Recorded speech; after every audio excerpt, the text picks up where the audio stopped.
In this video, we will discuss the separation of mixture into a pure substance.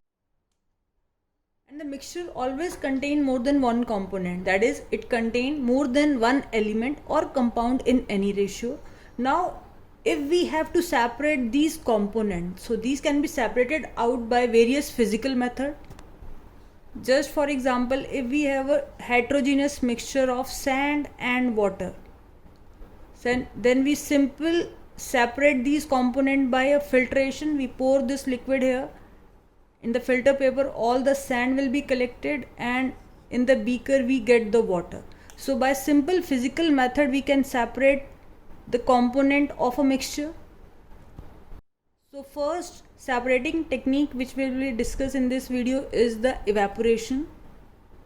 So if a mixture contain a volatile component and a non-volatile component, that is a volatile component which can easily form a vapor and a non-volatile component which do not form a vapor.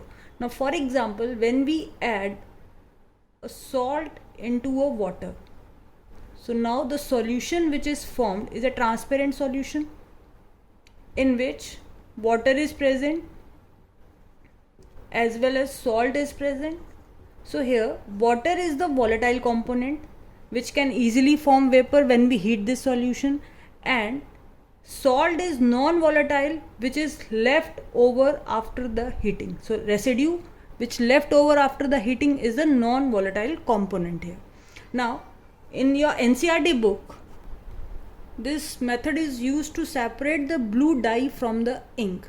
Now as we know, ink contain a dye and a water in it, and by this experiment we will prove that it is not a pure substance. Ink is not a pure substance, it is a mixture of dye and water. We first of all take ink in a china dish and place it over the wire gauze, and the burner is used. All this placement is over a tripod stand, and then we heat this mixture for some time, and after some time the residue which is left behind, after heating is of the dye, is a blue color dye, and all the water is evaporated.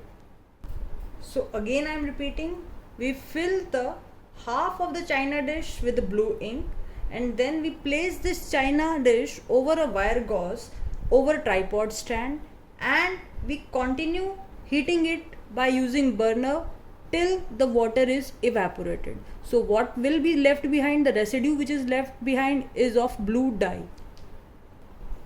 So this is the observation, that water gets evaporated and the residue left in the china dish is of blue dye. By this activity we concluded that ink is a mixture and it is not a pure substance. So it's one of the application of the evaporation technique where we separate salt from seawater. Now seawater contains salt and water, where salt is the non-volatile component and water is the volatile component. So when we just collect the seawater in small farming lands and just expose that water to sun rays, so due to evaporation water is evaporated because it is volatile component, and salt which is a non-volatile will left behind in the farming land. Next separation technique is the centrifugation, which is used for the separation of cream from milk. Now you must have observed a various type of milk at mother dairy. For example, full cream, toned, double toned and light milk. Now full cream milk contain maximum fat, whereas light milk contain hardly any fat. Now we can separate cream from the milk by the following experiment. For this we require a centrifugation machine, or we can say churner, or we can say mixer, which is used in kitchen, and a full cream milk. So what is the procedure? Take some amount of full cream milk, then centrifuge it for 5 minutes, then cream will separate it out. Now what happened in this case? Cream floats at the top, which can be easily removed off, and the milk which is left over will be without fat. So again I'm explaining. For example, in this case we take milk in this test tube and we are rotating it at high speed. So you can observe the situation before and after here. So in case when we rotate it at high speed, that after some time the cream will separate out because it is lighter in weight, it floats over the milk, and the milk which is left behind is fat free. So what is the basic principle in case of centrifugation? So we can say centrifugation, it is a process in which denser particles are forced to settle at the bottom and the lighter stay at the top when the mixture is rotated at the high speed. So whenever a mixture is rotated, all the heavier particle will settle down and all the lighter particle will float on the surface. And it is only possible when we rotate the mixture at high speed. Now the major application of the centrifugation is, it is used for blood and urine tests. Now if you can imagine, you are giving only a 5 ml or 10 ml of blood and you are getting large number of data from that blood only. So how that report is prepared?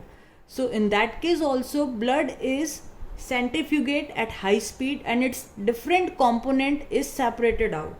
Similarly, in the urine test, you get number of component from very small amount of sample of urine. So how it is possible? Again, by centrifugation, all that component of urine is separate out and the data is collected. Now next important application which is a part of your daily life, that is when you are using the automatic washing machine.